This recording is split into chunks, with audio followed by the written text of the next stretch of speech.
বৰ্তমান আপোনাৰ ৰাজনৈতিক ক্ষেত্ৰখন কি ক'ব আৰু ইমান সুবিধাজনক নহয়, ক্ষমতাকেন্দ্ৰিক টাইপৰ হৈ গৈছে, যাৰ যি মন গৈছে তেনেকুৱাই কৰি আছে ধৰক, আৰু মানে ভাল নলগা হৈছে আৰু। ৰাজনীতিৰ প্ৰতি মোহভংগ হৈছে নেকি আচলতে? হয়, মোহভংগ। ধন্যবাদ। আন এগৰাকী জ্যেষ্ঠ লোক আছে, তেওঁৰ পৰা জানিবা। বৰ্তমান ৰাজনৈতিক ক্ষেত্ৰখনৰ ক্ষেত্ৰত আপোনাৰ প্ৰতিক্ৰিয়া কি, কেনেকুৱা লাগে? ৰাজনীতি বোলে মই ইমান ৰাজনীতি নাথাকোঁ, তথাপিও যি দেখিছোঁ শুনিছোঁ সেই লৈ মানে অকণমান কেতিয়াবা হেৰি হয়, মানে কিছুমান কথাত অকণমান মানে প্ৰতিক্ৰিয়া দিবলৈ চাওঁ। যেনে ধৰক এই হেৰি যথেষ্ট ঋণ লৈ ৰাজ্য চৰকাৰখনে এই কিছুমান উদ্যমিতা আঁচনি হেন তেন এইবিলাক কৰি আছে, হিতাধিকাৰী প্ৰচেছ কৰি মানে সিহঁতে যেন হেৰি খালী পাৰ্টীৰ হৈ কেনেকৈ ইলেকশ্যন যিটো সেইটোৱে কৰিছে তেনেকুৱা যেন মনোভাৱ হয়। হয়, কিবা ৰাইজৰ কাম কৰিব পাৰিছেনে নাই? ৰাইজৰ কাম হৈছে, নোহোৱা নহয়, কিন্তু সেইবিলাকো হেৰি ধাৰ ঋণ কৰি আনিহে আমি যেন কৰিছে তেনেকুৱা যেন লাগে। ধাৰ ঋণ কৰিয়েই কৰিছে, কাৰণ ধাৰ লৈয়ে আছে চৰকাৰে। সেইটোৱে সদায় লৈ আছে, কিমান কোটি টকা ধাৰেই হ'ল এতিয়া। 26 বিধানসভা নিৰ্বাচন আহিছে, কেনেকুৱা এখন চৰকাৰ বিচাৰে আপোনালোকে? গৌৰৱ গগৈ নে ডক্টৰ হিমন্ত বিশ্ব শৰ্মাক? সেইটো মই নকওঁ, কাৰণ পাৰ্টীৰ ক্ষেত্ৰত মই ক'বলৈ নাযাওঁ। চৰকাৰখন মুঠতে নিকা হ'ব লাগে। এই ঋণ চিন লৈ কিছুমান আভুৱা মানে হেৰি কৰি ৰাইজক মানে আঁচনি হেৰি কৰি মানে চলিবলৈ নালাগে। ধন্যবাদ। বজাৰত আমি এগৰাকী ক্ষুদ্ৰ ব্যৱসায়ী তথা কৃষকৰ লগত কথা পাতিব বিচাৰিছোঁ। বৰ্তমান ৰাজনৈতিক ক্ষেত্ৰখনৰ ওপৰত আপোনাৰ মন্তব্য কি? মন্তব্য চৰকাৰে সদায় দুখীয়া হিচাপে ৰাখিবলৈ চেষ্টা কৰে, আৰু ধনীক সদায় ধনীয়ে কৰি থাকে, আৰু চৰকাৰে এইটো অন্যায়ো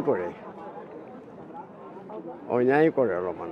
কেনেকৈ অন্যায় কি কৰে? ধৰক এতিয়া আমাৰ বৃদ্ধ পেঞ্চন এটা মানুহক দিছে, কিন্তু বৃদ্ধ পেঞ্চন 1200-1400 টকা মাহত বৃদ্ধ পেঞ্চন হয় নেকি? হা, কাৰণ এজন কলেজৰ প্ৰফেচাৰে 1.5 লাখ টকা দৰমহা পায়, তেওঁ নাতে তেওঁলোকক, তেতিয়াহ'লে এই মানুহজনে বাৰু 100-200 টকাত দিনটো চলিব পাৰে নেকি কওকচোন? সেইটোৱে কথা। হিমন্ত বিশ্ব শৰ্মাক পুনৰ বিচাৰেনে 26ত, নে গৌৰৱ গগৈ? সেইটো এতিয়া কি ক'ব নোৱাৰোঁ। এতিয়া মই যিবিলাক শুনিছোঁ অন্যৰ মুখৰ পৰা, হিমন্ত বিশ্বকেই আকৌ চৰকাৰ পাতিব, কাৰণ গোটেই সংসাৰৰ অসমৰ গোটেই মাইকী মানুহখিনি তেখেতে কিনি ল'লে, চব সুবিধা দিছে, যি লাগে বুলি কয় তাকে দিছে মাইকী মানুহখিনিক, কিন্তু মতা মানুহতো চোৱা নাই। আকৌ হিমন্ত বিশ্ব শৰ্মাৰে চৰকাৰ হ'ব? সেইজনেই হ'ব। আপুনি কি বিচাৰে? মই যোনফালে মানে অন্যায় নহয়, মই সেইটোহে বিচাৰোঁ। ধন্যবাদ। আন এগৰাকী বজাৰত আমি লগ পাইছোঁ ভোটাৰ। বৰ্তমান ৰাজনৈতিক ক্ষেত্ৰখনৰ ওপৰত আপুনি কি মন্তব্য প্ৰতিক্ৰিয়া? মোৰ এতিয়া চৰকাৰখন বদলি কৰিবৰ মনো যায়, কিন্তু তেওঁ ৰাইজৰ লগত মিলি কৰি আৰু সকলোৰ লগতে চলিম বুলি ভাবি আছোঁ আৰু, কিন্তু চৰকাৰ বৰ সুবিধাজনক নহয় এইবাৰ। নহয় তেওঁলোকৰ ধৰক আমি এতিয়া ধৰক গৰীব দুখীয়াবিলাক মৰি আছোঁ নহয়, তেওঁলোকে ধনীকহে দি আছে, আমাক দিয়া নাই নহয় একো।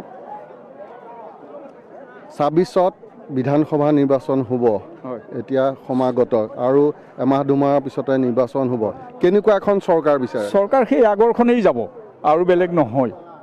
নাই, নহ'ব, যিমানেই চেষ্টা কৰক নহ'ব, তেওঁলোকৰ যিখিনি চলি আছেতো চলাতেই আগৰ চৰকাৰখনেই হ'ব। হয়, আপুনি কি ভাবে? মোৰ খানে আগৰেই থাকক, আৰু এইবিলাক আজে বাজে সুমিয়াইতো লাভ নহ'ব, আগৰখনেই থাকক আৰু। ধন্যবাদ।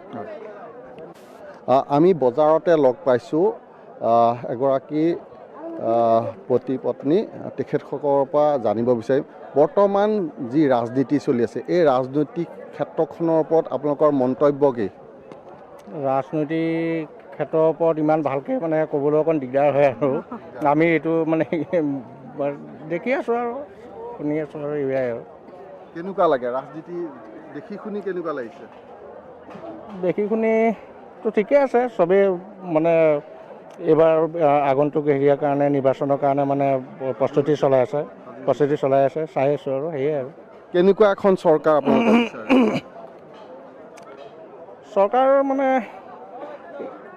ঠিকে আছে মানুহৰ ৰাইজৰ হকে কাম কৰি যাব লাগে আৰু যেনেকৈ উন্নয়ন হ'ব লাগে সেইখিনিয়ে আৰু বেলেগ একো নাই এইবাৰ মহিলাসকলক যথেষ্ট গুৰুত্ব দিছে হয়নে বাইদেউ আৰু আপোনালোকেই নিৰ্ণায়ক ভূমিকা ল'ব ৰাজনীতি যি দেখিছে কেনেকুৱা অনুভৱ হয় আপোনাৰ নাই এতিয়া ঠিকেই আছে তেনেকৈ অলপ মহিলাসকলক বাৰু গুৰুত্ব দিছে হয় আৰু এতিয়া বৰ্তমান বজাৰ সমাৰ এইবিলাকতো বহুত দাম দৰ বহুত বাঢ়ি গৈছে হয় এইবিলাক অলপ সেইফালেও লক্ষ্য কৰিছে অলপ মানে এই কোৱা হয় যে চামুচৰে দি বেলচা মাৰি নিয়া হৈছে নেকি বাৰু তেনেকুৱাতো হৈছে বাৰু এফালে নিছে বাৰু হয় মানে সৰ্বসাধাৰণ মানুহৰ মানে যিখিনি অকণমান নিম্নগামী হেৰিত আছে সেইখিনিৰ কাৰণে অলপ অসুবিধা হৈছে বাকীবিলাকৰ কথা ইমান ক'ব নোৱাৰোঁ কিন্তু মানে সাধাৰণ মানুহৰ কাৰণে অকণ অসুবিধা হৈছে বস্তু মানে বজাৰ বুলি ক'লেও এতিয়া আজি আহিছোঁ বজাৰ কৰিবলৈ আহিলেও মানে দাম বাঢ়িছে মানে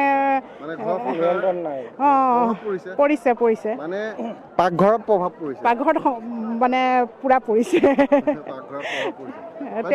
চাউল হওক ভাজি পাচলি হওক সকলোতে দামবোৰ বাঢ়ি গৈছে আগৰ এনেকুৱা মাহৰ সময়ত মানে যিবোৰ দাম ইমান মানে নিম্নগামী হৈ আহে দাম মূল্যবোৰ এতিয়া বহুতেই বাঢ়ি আছে তথাপিও গতিকে মূল্য বৃদ্ধিয়ে এইবাৰ আগন্তুক নিৰ্বাচনত প্ৰভাৱ পেলাব বুলি ভাবেনে যদি প্ৰভাৱ পেলাব যেন আশা কৰিছোঁ আৰু এতিয়া কি হয় আৰু এনে আপোনালোকে আগন্তুক চৰকাৰখন হিমন্ত বিশ্ব শৰ্মাৰ নেতৃত্বত হোৱাটো বিচাৰে নে গৌৰৱ গগৈৰ নেতৃত্বত হোৱাটো বিচাৰে সেইটো অকণমান অসুবিধা ক'বলৈ মুঠতে মানে সৰ্বসাধাৰণৰ প্ৰতি লক্ষ্য ৰাখি যিখনেই চৰকাৰ নহওক মানে ভাল হ'ব লাগে অলপ